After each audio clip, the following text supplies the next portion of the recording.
So, in what ways does our media product use, develop, or challenge forms and conventions of real media products? Well, we decided to challenge standard modern-day thrillers by bringing back film noir. Yeah, we since our film was more film noir. Of this, we looked at certain things from Films old films. In particular, what film was it? out of the past. Yeah, Out of the Past. Robert Mitchell one. Yeah, and we looked at the use of sound in that film, and we didn't. Books to give us Yeah. narrative feelings. Um, Like LA Confidential has more than one protagonist, so we used that idea of multiple protagonists to Yeah. show our story from more than one side. Yeah. In terms of costume, we did conform to the film noir thriller convention of Yeah, the mask, hat, the standard visual. the standard trilby hat Yeah. and the standard Just the dress code of that era. Really. yeah, the standard trilby hat and the standard trench coat. But we did decide in the end we didn't want A hardcore detective. yeah, we didn't want to everyman. yeah, we didn't want to we wanted to challenge, like, develop this idea of this character archetype of the We detective. wanted to make it realistic. We wanted to make The costumes looked realistic but bad in a good way. yeah, Everything looks like it was home DIY. yeah, So he had a tropical hat because we can't get a proper trilby. Because he's a wannabe detective more than an Yeah. actual or vigilante. yeah, And the makeshift mask as well. Yeah, with the artist. Yeah. yeah. And then our character really resembles lots of features from Rorschach From Watchmen. in Watchmen. How our product conforms to the like the thriller genre conventions. For our protagonist, we looked at the character stock type of the detective. Yeah, the old 1940s one. Yeah, more to the old 1940s one, not A the bit modern. modern though, because most Yeah. modern detectives wear suits anyway. Yeah, and we took this into account when we were developing our vigilante character. So, in terms of costumes, the obvious. They look a bit similar. Yeah. What we did was we gave him a trilby hat and trench coat, Yeah. which linked in with the whole 1940s detective. We also did this because of our inspirations for such characters such as Darkman, Franklin, Yeah, and Rorschach. Rorschach from Watchmen. yeah, they all look like the detectives, but it's the mask that makes Yeah. them stand out. Yeah, but we wanted to challenge this idea of the clean detective. That Yeah, to make him look rougher on the edge. yeah, we wanted to like convey that this guy isn't like the full detective character stock type. And he wants to be, Yeah. but he isn't. Sort of So to He do dresses like one, yeah. but he doesn't Just have like the a- ability.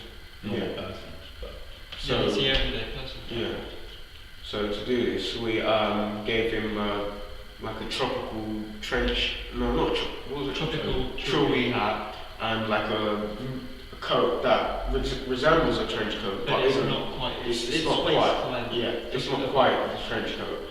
Just We- low waist. We also wanted to challenge thriller genre conventions by taking the detective stock character type, like his costume and everything, and take the Psycho psycho on the edge. yeah stock type Yeah, and type. blend them together. And we feel we best represented this with the vigilante's mask. It completely covers his It's face. completely white, Yeah, so you don't see anything past it. It's got the artist's. it's Yeah, got any drawing. facial it's features. just No, got it takes away anything human about it. yeah.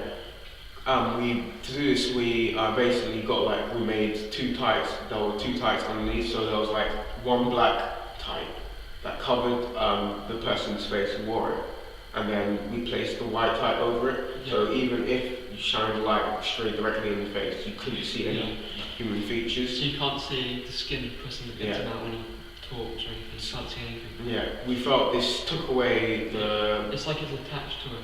Yeah. It's part of it. It's his face. Yeah, we felt this took away like his humanity and it challenged this genre convention of That also leads to his the detective. Yeah. Because all a detective is in the film is a detective. You stop seeing as a human, you start seeing as just a detective. Yeah. But yeah, the vigilante was definitely good for that. Yeah. The detective was noticeable though, compared to him.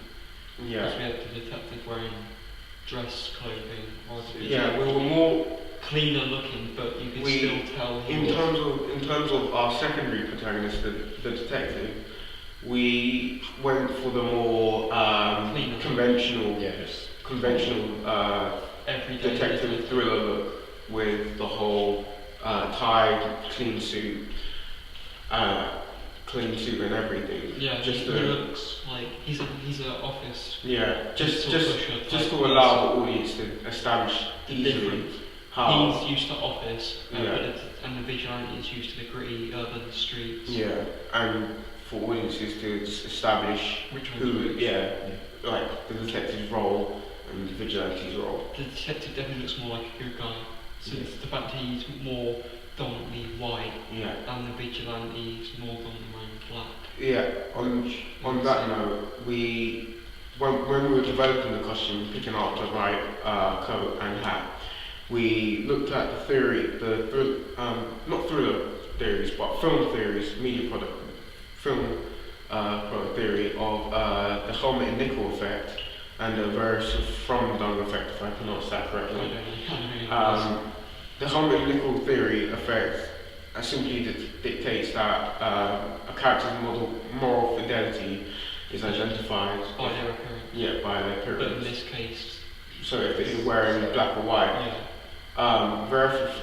from dung effect, or how you'd like to pronounce it, basically dictates that if a character wears white, then audiences will immediately assume they're good. immediately assume they're good. But if said character is doing bad, then this will allow audiences to distance themselves from this character and quickly interrogate themselves about what's right and what's wrong.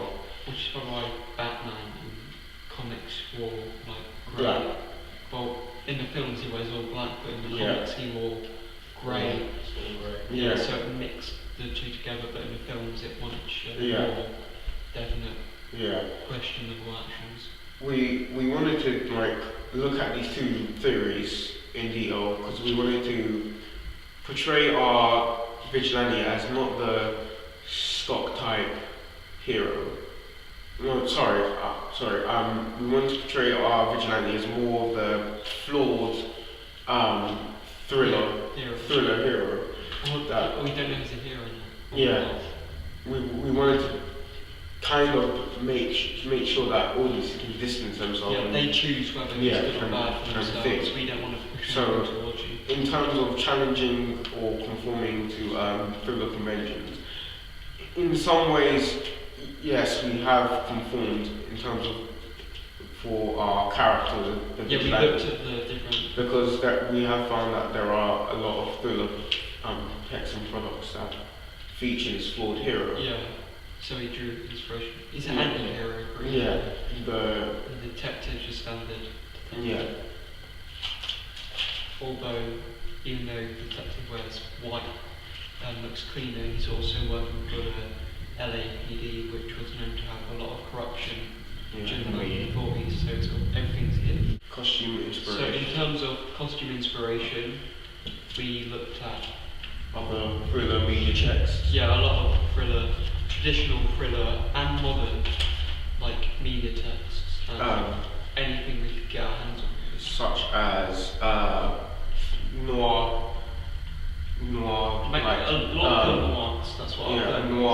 noir-like video games such as Max Payne, the Max Payne series, LA Noir. LA Noir.